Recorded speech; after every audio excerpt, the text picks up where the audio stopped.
Soul Finder podcast. This episode, Kathy, you brought it up when you walked in. Yeah. You've really not messed around with AI that much. I have not. But you know about it. I know about it. And you know enough to be kind of leery of it. Leery of it. And you should be. Yes. I think it's awesome. Mm-hmm. And I've used it, and I will continue to use it. But, oh, man, is it scary. So you're going to help it grow. Yeah. Well, you can't stop it. I know. It's already been set in motion. Yeah, and I don't know what's going to happen there. I know. And that, you know what? Little tangent. This may be the quickest tangent we go off on. Mm-hmm. That's why, and I don't know how you feel about it. You probably feel differently than I do. Environmentalists and green people, Mm-hmm. I don't care at all about the environment. Mm-hmm. Not one bit. You know why? Why? Because we're going to kill each other before the environment kills us. You have a pretty good point there. And I truly believe that anytime we waste worrying about the environment is wasted time, because until we figure out how not to kill each other, the environment's not a problem. You make a very good point. Because we're not going to live forever. Yeah, you make a very good point. And the environment is a living organism. Yes. It will evolve. It will adapt somehow. It may not be good because we're certainly not treating it good. But you're right. If we don't learn how to live in harmony ourselves, we're going to end up like Atlantis, like the Aztecs, like all of them. And people are looking at AI as like the first step. Well, it's not the first step, but it can be and it will be very dangerous. Mm-hmm. And I don't know what you can do about that. Well, all we can do is figure out how we can be good role models in living in a world where this now exists. Because we can't take it out. It's here. No, we can't take it out. It is here. And I think we get things backwards all the time as a society. We don't look at the real problem. The problem isn't going to be AI. It's going to be what people do with the AI. With AI. So people are the problem. Yes. Yes. And I don't want to get too political, but to me it's just kind of logical. Gosh, this is political, but it shouldn't be. The whole guns don't kill people, people kill people. Mm-hmm. Yes, it's people. Mm-hmm. And it's always going to come down to people. And to me, the only solution we have is for everyone to be a good people. I totally agree. And to keep the politics out of it, the way I look at it is vibrational frequency. If we don't raise the vibrational frequency of our human race, we're going to destroy ourselves again. Can we do that? Oh, my God, we keep trying. I have to have hope that we can. And I just don't think we can. Well, there's and a I very... don't think it's meant to be for us to be able to do that. Well, okay, so that's a possibility, but at the same time, if Earth, what I believe today, if the Earth is to be a learning place, then what we call good and bad has to be kept 50-50. And it's not right now. Mm-hmm. And if we destroy Mother Earth, we don't have to worry about it anyway. Yes. Yes. Because we won't have a place to live. But we're so low frequency that we don't even think about that. Well, and it's kind of interesting to me, the way I think and the way I've always thought is pretty simplified. And I'm fully willing to admit that. And I'm almost proud of it. I can be a deep thinker, maybe. I don't want to be. Mm-hmm. So even like when I was a kid, and I was a kid maybe during the height of the Cold War, maybe towards the end of it, where people, I grew up, I was scared of Russia dropping a bomb on us. Mm-hmm. But even as a kid, I remember thinking, okay, well, all we have to worry about is Russia. But the way, I remember this when I was like 8 years old, mm-hmm. thinking, okay, well, Russia has a bomb right now, but pretty soon everyone's going to have a bomb. Mm-hmm. So rather than just worrying about Russia, we need to figure out a way to protect ourselves from the bomb, not the people. Mm-hmm. And I don't know if there's a way to protect ourselves Right. From AI. I just really... Mm-hmm. And maybe it's not... Or the bomb once it's launched. Yeah, exactly. So I'm just going to use it for as much good as I can use it for, help my life. And Well, tell me some of those ways you're using it. I've used it to write a collections letter. Okay. Was it good? Did it work? Great. Was it? Yeah, it got me about 80% of what the guy owed me. And how much information did you have to give the AI? Not that much. What I did, because it was a client of mine who I like, and I understood that he had some financial issues. And I told it, I said, write a friendly, courteous collections letter saying that so-and-so owes for Donation Productions so-and-so amount. And just please pay it when you can. And it wrote a very professional saying, hey, basically the gist of the letter that it wrote, but a very professional, I'm summarizing it, was basically, look, here I'll use you. Kathy, you're in business. I know that you understand cash flow is important. Well, it's important to my business also. So let's figure out what we can do here. It was very courteous. Did you change anything from what the AI wrote? All I had to do was change if they spelled the name wrong. Oh, okay. But no, it's very effective. It's very good. And it would have taken me, I probably could have written that letter, but it would have taken me all day to come up with the words, and I would have changed it. It took AI 45 seconds. And So what else have you used good. it for? I've used it to do show descriptions for podcast.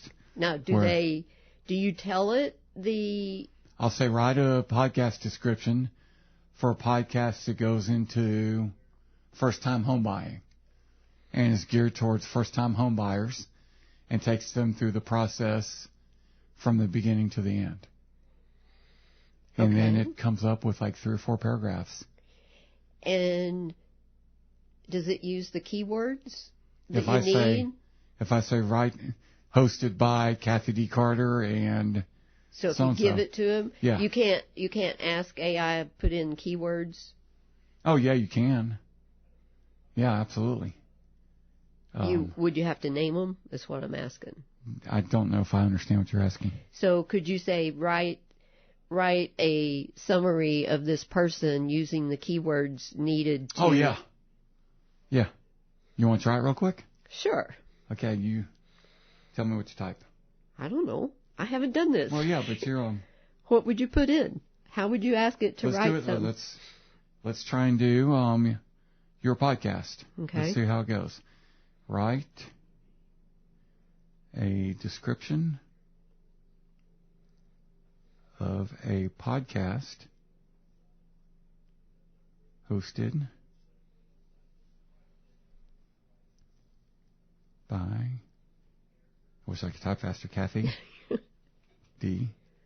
Carter. Why aren't you using your microphone? Oh, you know what? I probably should. This podcast, what do we talk about? How would you describe it? Well, shouldn't it be able to go out and see? No. Oh, it can't scroll the internet and find my podcast? No, it's not connected. It's not it's a single connected unit to the thing. internet right now. That's part of the, as far as I know, part of the safeguard. It's got, well, you know what? Let's see. Because it's got in its archives the internet up to like 2021. Oh, I see. The Soul Finder is a podcast hosted by Kathy D. Carter, a spiritual coach and healer. In this podcast, Kathy shares her insights and experiences on how to live a fulfilling life and connect with your inner self. Each episode of The Soul Finder is a journey through the world of spirituality and self-discovery. Kathy interviews guests from all walks of life, including fellow spiritual coaches, healers, and ordinary people who have found their own paths to inner peace and happiness. Throughout the podcast, Kathy shares practical tips and exercises for listeners to try at home. She explores topics such as meditation, mindfulness, and visualization, and provides guidance on how to incorporate these practices into daily life. The Soul Finder is not just for those who are already on a spiritual journey. It's also for anyone who is curious about spirituality and wants to learn more about themselves. Kathy's warm and compassionate approach makes it easy for listeners to feel comfortable and engaged as they explore new ideas and perspectives. Overall, The Soul Finder is a podcast that inspires, uplifts, and empowers listeners to connect with their inner selves and live a more fulfilling life. How much would you want to change that? Well, I would change a few things, but it is quite amazing. Yeah. And how quick. And all I told it to do was write a description of a podcast hosted by Kathy D. Carter, The Soul Finder. So evidently you've been online long enough for it to be able to go back and find that info. But yeah, it's not connected to current internet. Yeah. So you can't say what was the score of the Ranger game last night. But that's coming. And I think the reason, from all I know, is that's kind of like a safeguard to keep it from taking over the internet? Yeah, maybe. I don't know. But I think it's like a lot of other things with technology. You can use it for good, you can use it for evil. Right. And there will be plenty of people who use it for evil. Well, I know for the photo editing, oh my word, what I've seen because Canva uses some AI, they've integrated it, and the ease now with removing objects from a picture, changing the background, I mean, it is phenomenal. Well, and just on a basic level, I think it's gonna hurt a lot of jobs. Well, now you can look at that two different ways. We can look at how bad it's going to be and how it's going to hurt and lose Photoshop and all the things. Or we can look at the high frequency of, look at this new era we're moving into. How are we going to change and adapt with it and make use of all these new tools? That's why you need to embrace and not resist. Not resist. Because it's here. Yeah, it is. And it can be very useful. Mm-hmm. And it's going to make a lot of people a lot of money. It's going to save a lot of people a lot of money. But the harm it can do, I think eventually could really outdo the good. Well, as we know, it'll get smarter than people. So that's going to, whoever put the parameters in its programming is our problem. Well, and it, we take it to that next level. It's emotionless. Mm-hmm. Right. And emotions are important. Are they not the key to Earth life? Is that not my whole motto about life in this human body? Mm-hmm. Emotions are the dashboard. Life is complicated. Yes, it is. So we have to figure out what are your visions of ways you're going to use this? I need to get into the graphics because I'm not good at graphics. Okay. And it can really help me out there. Okay. I mean, the way so I'm like going to it'll design what you're wanting? The way I'm going to use it is business-wise. Uh-huh. And entertainment. Like, I just had to write a short story about you. Yes. In entertainment, but it's going to help me a lot in business. Mm-hmm. It's going to save me a lot of time writing descriptions. Mm-hmm. It's not necessarily going to do anything I can't do graphics, so it's going to help me there, but so I can write the descriptions. It just takes me a whole hell of a lot longer. Oh, well, yeah. That's really fast. Yeah. And if you give it the keywords that you need for Google to, and all the search engines, I mean, how can you beat that? That's quicker than hiring somebody to do it. But it's going to take time. If you care about current events or politics, you're going to have to really make sure you're getting your information from a source that's trustworthy. And there's really just not There's not any. Who do you trust? Well, the other part is I have heard that now AI can take anybody's picture or video and make them say whatever they want it to say. Yep. Is that true? That is true. So somebody could take anybody and make them say whatever they wanted them to say. So we're never going to know if that person's really saying that or not. True. I mean, we already can't trust an election. Right. And we can't trust the banks because they can close your account for no reason and seize your money, right? That's right. Did you ever get your money back from PayPal? I don't know what you're talking about, ma'am. Huh. I know there's a large financial institution that I needed to deal with, and I dealt with them, and took months. But you did? Yeah. You got your money back? Yep. They released it. Amazing. On their timetable.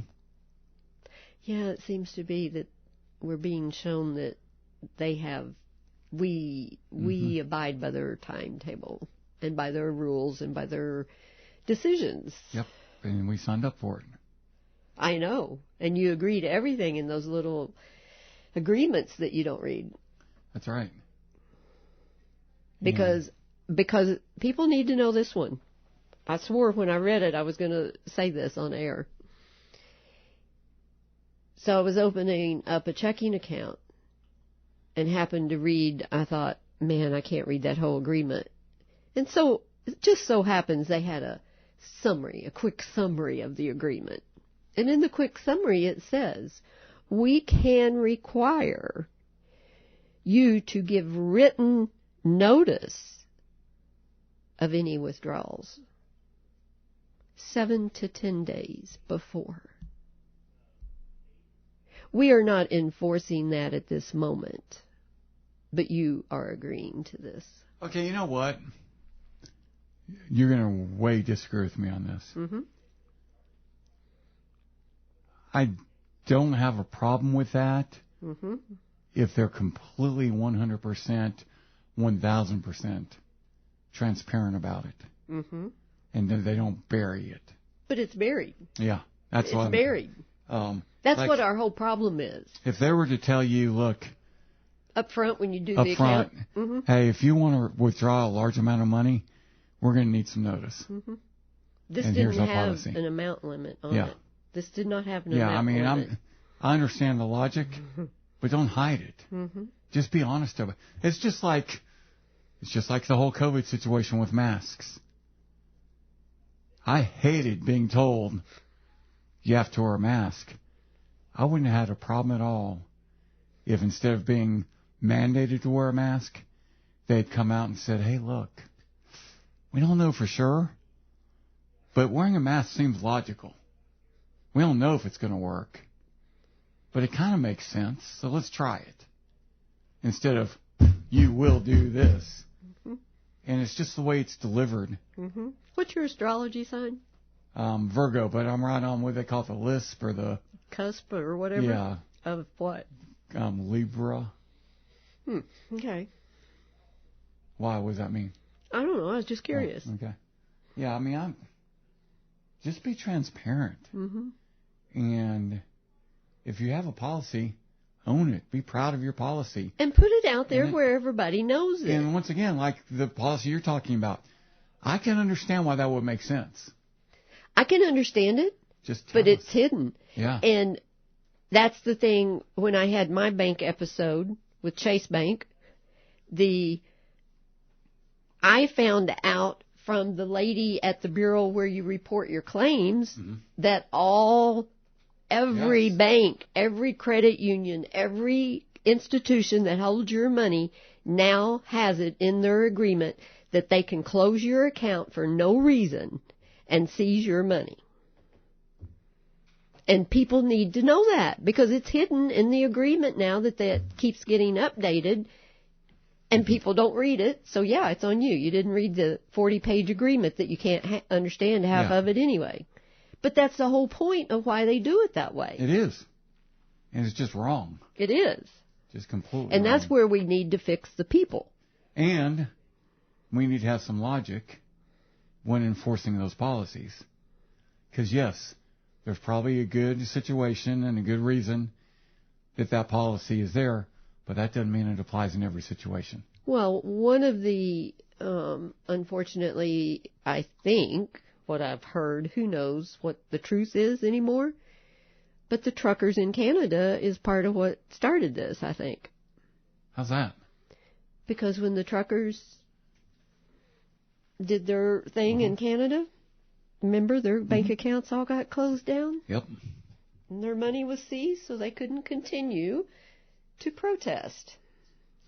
Now, is that okay? No. Okay. That's I agree. Not okay. I agree. And the part that... But they have the power to do it now. The two parts I have big problems with are not being upfront about it. Mm-hmm. But even worse than that, which he says for no reason, they can seize your money. Yeah. They can close down your bank account for no reason. And they don't have to tell you. And they don't have to tell you they're closing it. No forewarning. No, you'll find out, though. Oh, yes, you do. When you get that little alert that says you have $0 in your bank account, if you've set that alert up, which I would advise everyone to set those kind of alerts up. Yeah, you've gone through it. Well, the thing of it is, So have I, but you went through it worse than I did. The thing of it is that we're taught to trust those institutions, and now we can't trust them. Well, and hey, you know what? And that's a major problem that we're going through right now that I don't know if we can recover from, because it's gotten to the point where you can't trust anything from anyone. You can't trust people that... It's going to get political, but you can't trust the Supreme Court. You can't trust the FBI. You can't trust our intelligence agencies. You definitely can't trust any media. So, not to say that they weren't always corrupt, because they probably were. They were human. But the problem is, it's gotten out of hand. It has gotten... way out of hand. It's obvious now, and it's out there in your face. It's gotten so extreme, Kathy, that there's certain news networks I'll watch, and the way I know what the truth is to watch what they report and then just know the opposite is true. Mm-hmm. And is that not sad? That is very sad. Is it not sad that the dollar that news can bring in, they have to make fake news and make it as dramatic? They don't care if it's truth or not. Well, it's almost become a storytelling board. Well, this has turned political. I don't even think it's bad because of the dollar. I think it's bad because of people's agendas and the control that... Well, the money's behind that. That the government and the media want to have. And to me, and I'm just going to go all in here. Mm-hmm. The government needs to control us. The government needs us to be poor because that's how they keep their power. And in order to keep us down, they need to have the media in conjunction spreading their message. No matter what side you're on, both extremes are awful. And both extremes have their own agenda. And their agenda is not to help you. Their agenda is to lie to you and to keep you down. Their agenda is to make you think that they're doing something good for you. And the example I'll use is when one side, and both sides do this, but we're going to make things easier for poorer people. We're going to give you tax incentives to replace your windows and make them more energy efficient. Well, poor people can't afford to replace their windows. So that's not helping poor people. Okay? So you either A, don't know what poor people are, or B, so out of touch, or you C, don't know. You're just lying through your teeth. And the answer is C. You're lying through your teeth. And you want people to think that you're out there trying to help the poor person, but you're not. Yes, because if you're not the poor person, you don't understand that the poor person can't use that. Yeah. And by the way, the people that are making those decisions, they know that. They know, but they need to come out and say, hey, we're helping people that will make less than so. Yeah, but you're not helping people that make less than $40,000 a year. Because, it just kills me. Well, I think I can sum this up for Please. Everybody out there. So the thing of it is for people that are wanting to help change the world, we can't focus on all of the negatives and how life is going to hell. We've got to focus on how do we adapt and change? How do we evolve this? And how do we keep it good? And I want to put a special message out to the loving, caring souls, and especially the empaths. I'm having lots of empaths come to me now, and they're having very, very hard times being able to keep the collective feelings out of their own energy field. And it's because we're having so much negativity, and everybody is focusing on that negativity, so that's even increasing it more. And for empaths, that can be very overwhelming. And the main message that I want to tell the empaths is to remember that is a gift, and say to yourself, thank you, gift, for letting me have that information, but I leave all of that emotion and all of that pain and suffering with those it belongs with. And do not take it on yourself, because then you have to process it through your own energy field, and you cannot do that. You will have problems from that in time. So you have to learn to use that gift properly and be able to leave that stuff with everyone else where it belongs. Just because you know about it does not mean it's yours to own. What great advice. That's awesome. Well, it's very necessary right now. There's lots of people drowning in that. And maybe since I might be an empath, that really speaks volumes, because it's right there. You hit the nail on the head from where I'm at. Because it's like quicksand. It'd take you in. Yeah. Oh, it did. And you can't let it, because you're a warrior here to help change the other way. In the last episode, we were talking about, what was the purpose of me being struck down physically? And there are times where I think that the purpose was to keep me from storming the Capitol.